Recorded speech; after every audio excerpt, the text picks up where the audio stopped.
जैसा कि पार्ट 1 में हमने आप लोगों को उत्तर प्रदेश के रामपुर ज़िले की एक ऐसी फैक्ट्री के बारे में बताया जो आज खंडर हो चुकी है, जिसका नाम है रज़ा टेक्सटाइल लिमिटेड।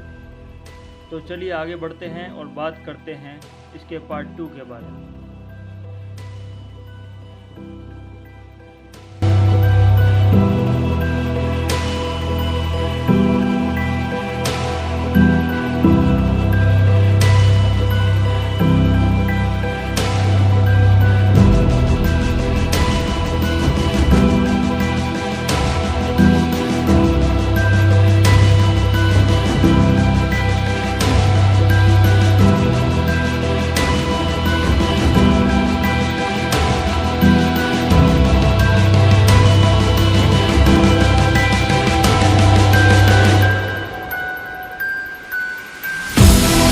वो सामने देखो 2 खंबे दिख रहा है, जी, दिख रहा है। हाँ। वो 4 खंबे थे। अच्छा, 4 खंबे। हाँ, इसके अंदर नीचे तक अंदर तक रेलवे लाइन थी। जी कोयला वगैरह मशीनरी सब रेलवे से आती अंकल, रेलवे लाइन अभी दिख सकती है? ना, तो सब उखड़ गई। सब उखड़ गई। तो इस पर जो है मशीन उतरा करती थी, वहाँ जी चैन ब्लॉक लगा था, वो मशीन उतरा करती थी और फिर वो करके ठेलों से अंदर आती थी। लेकिन जो रेलवे लाइन यहाँ तक बिछी थी उसमें कोयला और सामान वगैरह वो उससे अंदर आता। तो अभी मैं एक और जगह पहुंच चुका हूं जहां पे ये 2 पिलर्स देख रहे हो आप, ये मशीनरी उतारने के लिए लगाया जा सकता था।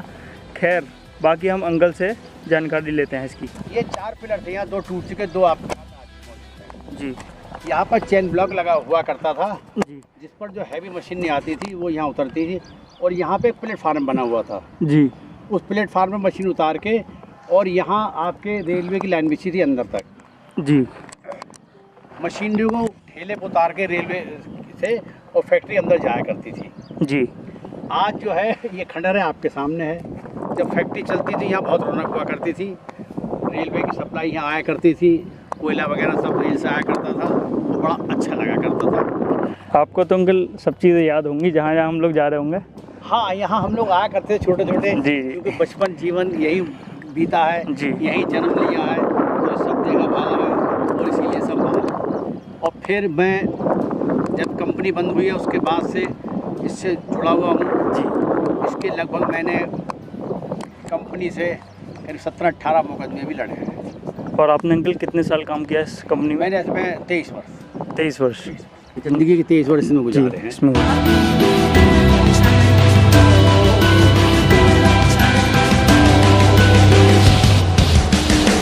यहाँ पर सीढ़ी बनी हुई थी जी। सरियों की, जिससे कि कहते कर्मचारी ऊपर जाया करते थे, तो चेन ब्लॉक लगाने उतारने के लिए जाने का रास्ता बना हुआ था। तो यहाँ जी। से चढ़ के जाते थे, इस पे कहते लोहे के पिलर पड़े हुए थे।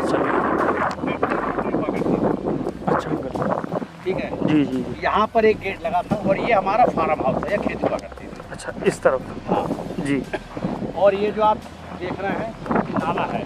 अच्छा। यहाँ पूरी फैक्ट्री और कॉलोनी का पानी इस नाले में आया करता था। और उस नाले से आने के बाद ये आप कुएं देख रहे हैं, ये नाला है, ये नाला इस कुएं में आके मिला है, ये नाला इस कुएं मिला के। जी जी।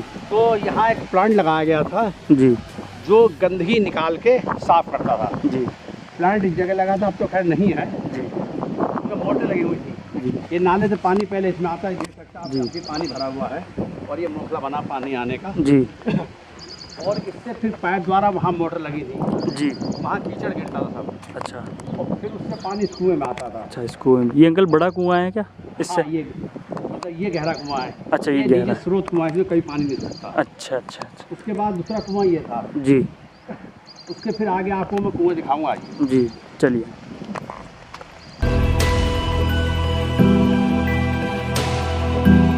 ये तीसरा कुआं, इसी तरह का। फिर ये चौथा कुआं। चौथा कुआं। इसमें पंखे लगे थे जो सब कीचड़ निकाल के, और फिर ये पानी फिल्टर होके बाहर जाता था। बाहर जाता। उसके बाद जाके कोसी नदी में मिल जाता था। मतलब इनका अंकल बहुत महत्व था फैक्ट्री के उससे। मैं था इससे कि गंदा पानी जाता था, क्योंकि फैक्ट्री में आपके कास्टिक वगैरह निकलती थी, जो कि पक्षियों को या खेती में पानी इस्तेमाल करते नुकसान करता था। वो सब करके फिल्टर करके पानी जो है नदी में जाएगा। तो मैं कुएं के थोड़ी पास आ चुका हूँ, यहाँ से थोड़ा मैं आपको इसके अंदर का दिखाता हूँ इस टाइम कैसा है। तो देख सकते हो आप, सब कुछ सूख चुका है। यहाँ पे मेरे ख्याल से कीड़े मकोड़े सांप बिच्छू तो होंगे ही, और सब ऐसे बंजर पड़ा है, देख रहे हो आप, इसके अंदर का ये नज़ारा है। और ये जो कुआं दिखाया था आपको, इसके आगे जो कुआं है उसमें कभी पानी नहीं सूखता, क्योंकि उसके अंदर स्रोत है। ये पानी को फिल्टर करके फिर भेजता था आगे।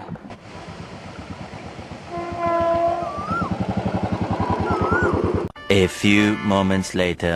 तो अभी मैं पहुंच चुका हूं रज़ा टेक्सटाइल के रामलीला ग्राउंड में। आपको दिखाता हूं और बताता हूं कि कैसे हुआ। तो अंकल से भी नॉलेज लेते हैं पहले। अंकल आप बताइए कि ये कब से यहाँ पे बनाया गया है, ये जो स्टेज है बताइए। देखिए ये स्टेज जो है 1984 में जी। और वैसे रामलीला की स्थापना तो 1964 में हुई थी, लेकिन पहले स्टेज जो था वो पूरा साइड में था।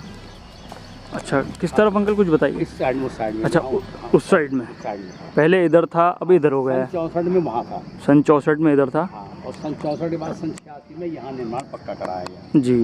पहले कच्चा था, सन 86 में इसका निर्माण जी कराया गया। कराया। तो विजय कुमार श्रीवास्तव जो इसके जनरल मैनेजर थे, मैनेजिंग डायरेक्टर, जी जी। उनके द्वारा कराया गया। ये वाल्मीकि बस्ती है सब। जी। सब वाल्मीकि बस्ती, बाकी सब बस्ती है वर्कर के रहने। अच्छा, तो ये पूरी वाल्मीकि बस्ती है और बाकी इधर जो बस्तियां हैं वो सब वर्कर के रहने की बस्तियां हैं। कुछ इस टाइप से लोग रहते हैं अभी यहाँ पे, देख सकते हो आप। तो जब ये रामलीला मैदान का निर्माण कराया गया था तो अंकल भी उस टाइम वहाँ मौजूद थे और इनकी फ़ोटो भी अभी स्क्रीन पर आ रही होगी। तब से और अब में इतना फ़र्क आ गया है। तो तब के टाइम ऐसा था, यहाँ पे कुछ भी नहीं हुआ करता था और अब यहाँ पे ये रामलीला मैदान बना दिया गया है। तो अभी मैं आ चुका हूँ एक और जगह पे, ये कुछ बंगला टाइप का बना है, तो अंकल से पूछते हैं, है ना। तो एक ग्रेड का ऑफिसर थे, उनके सब बंगले बने हुए थे जी। और जब कंपनी चलती थी इन बंगलों की बड़ी रौनक थी। यहाँ किसी की एंट्री नहीं थी जी यहाँ जो आप खड़े हुए देख रहे हैं, जी। ये MP प्रसाद श्रीवास्तव जनरल मैनेजर, उनका बंगला था और इसकी रौनक बस देख से बनती थी। यहाँ उन्होंने अपने उससे जो है आप ये इधर देखेंगे, कमरे कैमरा करेंगे आप, ये कौन से टाइप का बना हुआ ये जी। और उसके बाद यहाँ और बहुत चीज़ लगी थी जो अब खंडर हो गई हैं। जी। इसमें पक्षी विहार बना रखा था जी। और पक्षियों बैठने की, चिड़िया बैठने के बड़े वो बना रखे थे जो आज नहीं हैं। जी। लेकिन जब कंपनी चलती थी तो इसकी बड़ी रौनक थी। एक रामपुर रज़ा टेक्सटाइल का नाम अलग था। वो पक्षी रखते थे और जो कि तो पानी में तैरते थे, अच्छे खुद रखते थे। यहाँ फुहारा चलता था जी। जो कि आज नहीं है। मतलब यहाँ का मनोरंजन अलग ही था। अलग ही था वो देखता था कि हाँ कुछ है, कुछ है।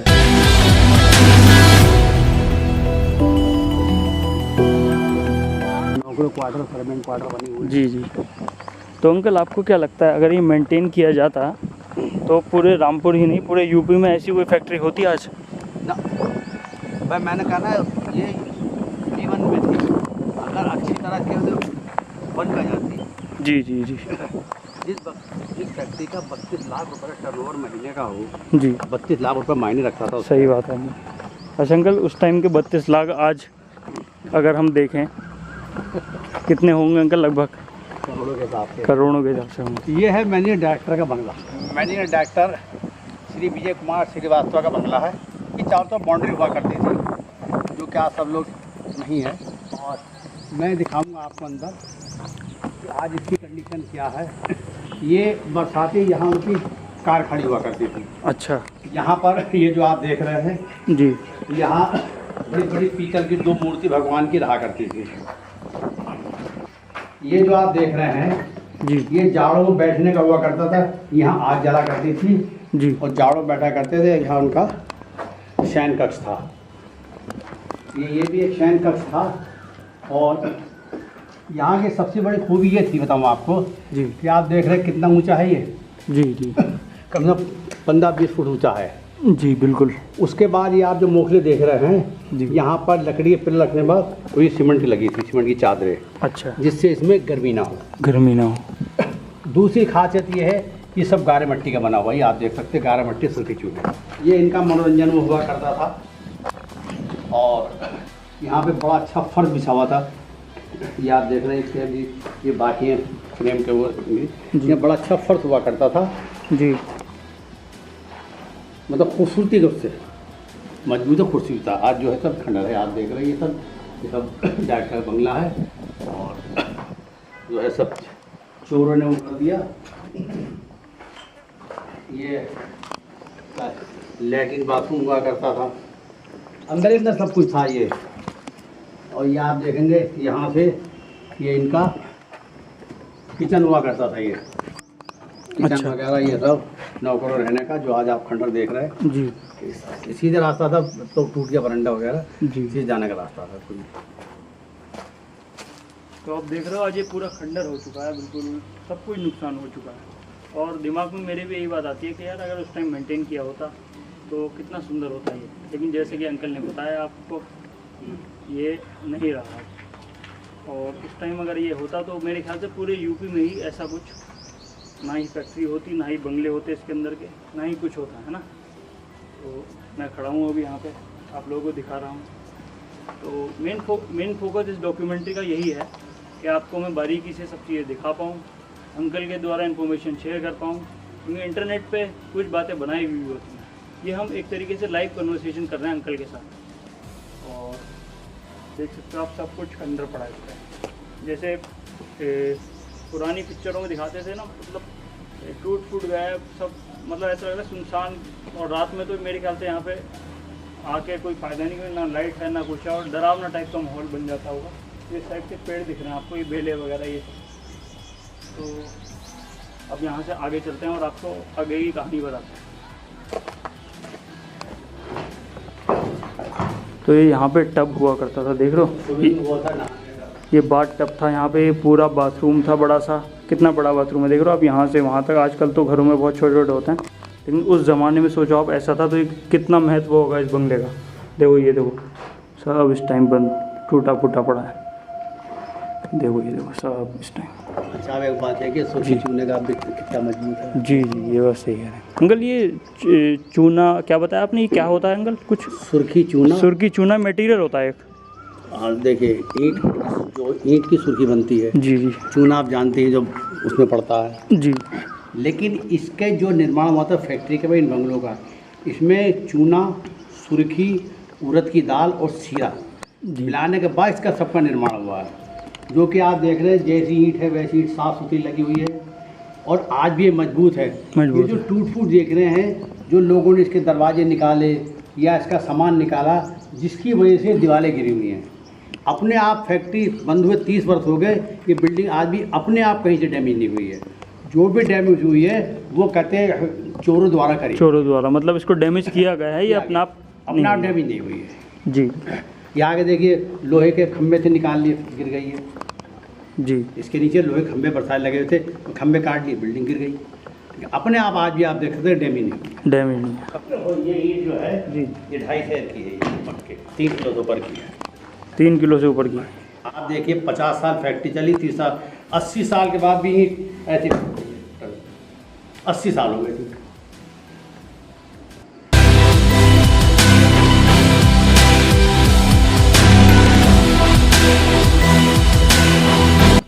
अच्छा अंकल, मेरे ख्याल से यहाँ पे भी पहले गेट लगा था कोई। हाँ गेट, अच्छा गेट थे, सब निकल गए। ये गेट था जी। और उनका एंट्री गेट भी किताब का जो कोठरी देख रहे हैं आप, जी जी जी। उसमें वाचन मार्ट रहता था। अच्छा, यहाँ गेट लगा था उनका एंट्री का। ऐसा था ना कहीं उन्हें मतलब पैदल जाना हुआ तो गेट से निकले और ऐसे होते हुए जी। फैक्ट्री तो जहाँ हम अभी आए हैं जी। वहाँ ज्वाला फैक्ट्री जहाँ मच्छरदानी बनती थी, अच्छा तो उस गेट से चले जाया करते पैदल। जी। तो अंकल हम किधर चलेंगे? कल अब हम चलेंगे टेक्सटाइल का जो ग्राउंड था, जिसे आप क्लब कहते हैं, वहाँ पर। अभी मैं पहुँच चुका हूँ रदर टेक्सटाइल के क्लब में, जो कि रदर टेक्सटाइल का ग्राउंड हुआ करता था। ये पहले हॉकी स्टेडियम था। अब यहाँ पे सभी लोग खेलने आते हैं सुबह के टाइम और शाम के टाइम। जी जी। वो भी ले गए निकाल के। तो ये यहाँ का पवेलियन हुआ करता था, और यह भी ऐसा हो गया है, देख रहे हो ऊपर भी सब जालियाँ वगैरह टूट चुकी हैं, सब मतलब खंडर हो चुका है। तो अगर इसको मेंटेन किया जाता, लेकिन मेंटेन तो किया ही नहीं गया ना। अगर मेंटेन किया जाता तो ये बहुत ही सुंदर होता। और जैसे कि अंकल का कहना है, इस टाइप का क्लब आसपास के, इस टाइप का क्लब पूरे राज्य में, मतलब पूरे यूपी में कोई नहीं होता। तो सबसे बड़ी चीज़ ये है, यहाँ से कुछ व्यू मैं आपको दिखाता हूँ कैसे दिखता है।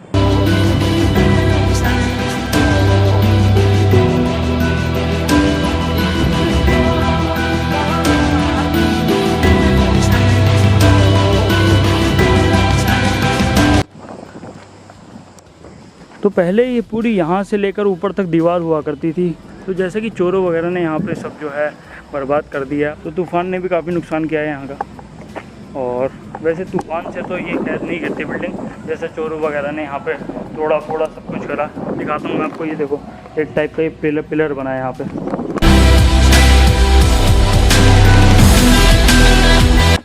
तो अब मैं अंकल से जानना चाहूँगा इसके बारे में कि पहले ये कैसे दिखता था। अब तो ये टूट चुका है, देख सकते हो आप, पूरा इधर से टूट चुका है और सभी मतलब खंडर हो चुका है इस टाइम में, है ना। तो अंकल कुछ बताइए इसके बारे में आप मुझे। इस ज़माने में जी उत्तर प्रदेश का नंबर 1 क्लब था जी, और इसमें बाहर से लोग कहते जो है बैडमिंटन वगैरह खेलने आते थे जी और इसके मैं आपको अंदर चल के दिखाऊँगा। जी अब तो खंडर हो गया, तो इसकी एक रौनक अलग ही थी। जो भी अधिकारी आते थे जी उसकी तारीफ़ करके जाते थे और ये कहते कि रामपुर का बाकी क्लब है, ये रामपुर क्लब से अच्छा क्लब बना हुआ था जी और हर सुविधा यहाँ पर थी। जी ठीक है, अब आपको मैं अंदर ले चलूँगा, बताऊँगा जी।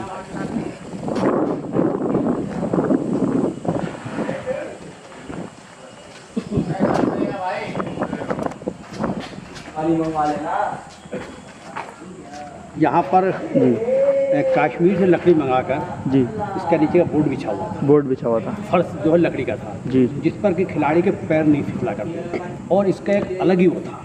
दूसरे ये क्लब में मतलब बड़ी खूबसूरती थी, आप मोखले देख रहे हैं, यहाँ एजाज फैन लगे थे गर्मी निकालने के लिए, इसी गर्मी में जी। यहाँ पर्दे टंगा हुआ करते थे, आज कुछ नहीं दिख रहा है आपको जी और बड़े बड़े यहाँ फैन लगा हुआ करते थे, मतलब खेलने के खिलाड़ी की हर सुविधा यहाँ मौजूद थी। यहाँ पर आपको भी दिखाऊँगा कि यहाँ छोटी सी कैंटीन भी थी इसके जी, अंदर, अच्छा और बार भी था। अच्छा, बार भी था हाँ जी। छोटे मोटे प्रोग्राम भी यहाँ हुआ करते थे और इसकी देखभाल बड़े अच्छे तरीके अच्छे तरीके से ये कैंटीन थी, ये बर्बर में स्टोर रूम है जी और यहाँ पे इसका काउंटर बना था, जी भट्टी वगैरह बनी थी, काउंटर वगैरह जी जी सब यहाँ बना हुआ था।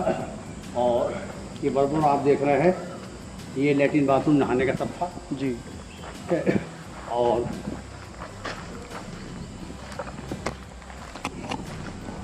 ये जो आप देख रहे हैं ये बार रूम था, ये वैसे मतलब बैठ के मीटिंग का हॉल था ये बराबर में आपके। जी। लेकिन यहाँ बंद होने के बाद इसकी जो खूबसूरती थी खिड़की वगैरह वो सब चोर ले गए निकाल। चोर। सन 94 तक इसकी देखभाल हुई, जब तक इसमें कंपनी सिक्योरिटी गार्ड रही। जी, लेकिन जब सिक्योरिटी गार्ड हट गई तो ये हर चीज़ खंडर हो गई।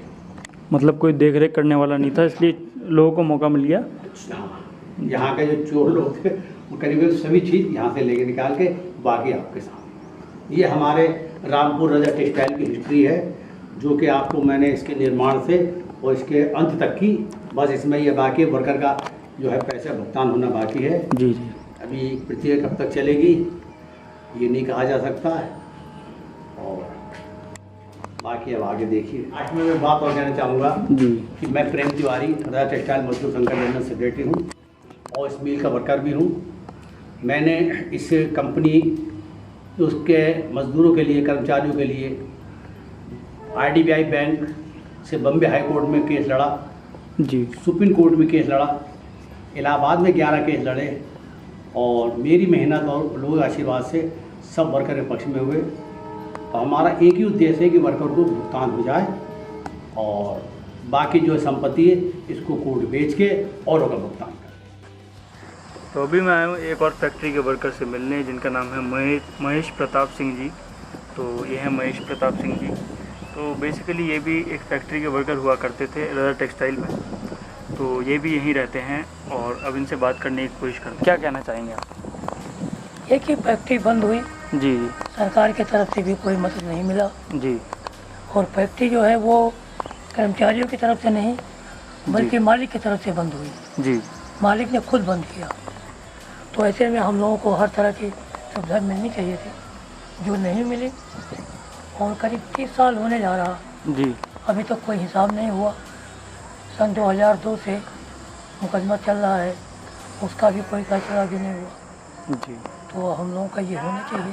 मैं अंकल आपसे ये पूछना चाहूँगा कि ये बताइए कि जब फैक्ट्री चलती थी तो जितने लोग बेरोज़गार हुए, जिनके पास काम नहीं था, तो क्या क्या काम किया उन लोगों ने? जो टेक्निकल लाइन के थे जी वो तो कहीं एडजस्ट हो गए, और बाकी जो मशीनरी से थे जी। वो बेरोजगार हो गए। बेरोजगार। उन्होंने या तो ठेला लगाया जी या सड़क पे सब्जी बेचा, जी वो इसी तरह करके गुजारा किए हैं, क्योंकि उनको कोई काम मिला नहीं, क्योंकि प्लांट कहीं होता नहीं टेक्सटाइल का, जी जी। तो टेक्सटाइल में नौकरी उनको नहीं मिली, तो वो सब बेरोजगार हो गए। तो ये है अंकल का आई कार्ड, आप देख सकते हो, जो कि लिखा है 36। अंकल ये 361 मतलब? ये हमारा नंबर होता है। अच्छा, नंबर, वर्कर का नंबर। हाँ, डिपार्टमेंट पूरी फैक्ट्री में ये मेरे नंबर होगा। अच्छा अच्छा, जैसे 3000 वर्कर हैं तो उसमें से एक नंबर 361 आपका भी होगा। इस डिपार्टमेंट का है जी। ये इंजीनियरिंग डिपार्टमेंट दिख रहा होगा। अच्छा, आप इंजीनियरिंग डिपार्टमेंट से? इंजीनियरिंग डिपार्टमेंट में अच्छा। 361। देख सकते हो आप, रदर टेक्सटाइल लिमिटेड का लोगो है इसमें, रामपुर उत्तर प्रदेश आइडेंटिटी कार्ड, और पहले इस टाइप का लोगो आता था और इंजीनियरिंग डिपार्टमेंट लिखा है ऊपर, देख सकते हो आप। और ये है फ़ोटो अंकल की, देख सकते हो आप। तो पहले अंकल कुछ ऐसे दिखते थे और अब ऐसे दिखते हैं, तो टाइम के साथ जैसे इंसान भी ढल जाता है। लेकिन अगर इस फैक्ट्री को अंकल अगर मेंटेन किया होता जी, और जो भी इसके मालिक थे, अगर उस टाइम उन्होंने सही फैसले लिए होते, कहते हैं कि और चल रही होती। हाँ, जो लोग बड़े फैसले लेते हैं तो उसका जो प्रभाव होता है वो नीचे आने वाली नीचे पीढ़ी को बिल्कुल मिलता है। बिल्कुल मिलता है। मालिक की नीयत में एक तो खराबी थी, जी जी सीधी बात है जी कि यूनियन वालों को पैसा दे दो, जी घूस दे दो, कर्मचारियों को मत दो। जी तो उनकी जो नीयत थी वो उनको ले डूबी कि मजदूरों को नहीं देंगे, यूनियन वालों को दे देंगे। अगर कहीं मजदूरों के साथ जास्ती हो रही जी जी तो उसके लिए यूनियनें लड़ती हैं। जी जी लेकिन यहाँ क्या हुआ, यहाँ यूनियन वाले मालिक से मिल गए अपने स्वार्थ के लिए। जी जी नतीजा उसका ये हुआ जी। कि मालिक अपनी मनमानी करने लगा, वो न मजदूर के रहे और न मालिक के। अच्छा अंकल, जैसे प्रेम कुमार तिवारी जी हैं, जी। इनके बारे में आप कुछ कहना चाहेंगे? ये बढ़िया आदमी है, अच्छे हैं, जी जी। और इन्होंने ही लड़ाई लड़ी है। एक इकलौते यही हैं जो अभी लड़ इकलौते रहे हैं, यही है, पहले से अभी तक लड़ ही रहे हैं। यही लड़ते आए हैं जी जी और आगे भी यही लड़ेंगे। जी अभी और कोई देखने वाला नहीं है। यही एक ऐसे हैं जो इलाहाबाद, रामपुर, कानपुर, दिल्ली सब जगह दौड़ा भागी किया, अनुदान का पैसा दिलवाया जी करीब करीब सभी कर्मचारियों को। जिन लोगों ने फार्म भरा उन सबको पैसे मिले हैं, जी। तो इन्होंने मेहनत बहुत किया है। तो अभी मैं ले चलता हूँ आपको एक और मैनेजर के बंगले के अंदर, जो कि महेश प्रताप सिंह जी के साथ जाऊँगा मैं, है ना। उस टाइम मैं प्रेम कुमार तिवारी जी के साथ गया था, जो हेड थे वहाँ के, उनके बंगले में। अब मैं जाऊँगा अंकल के साथ, तो चलिए।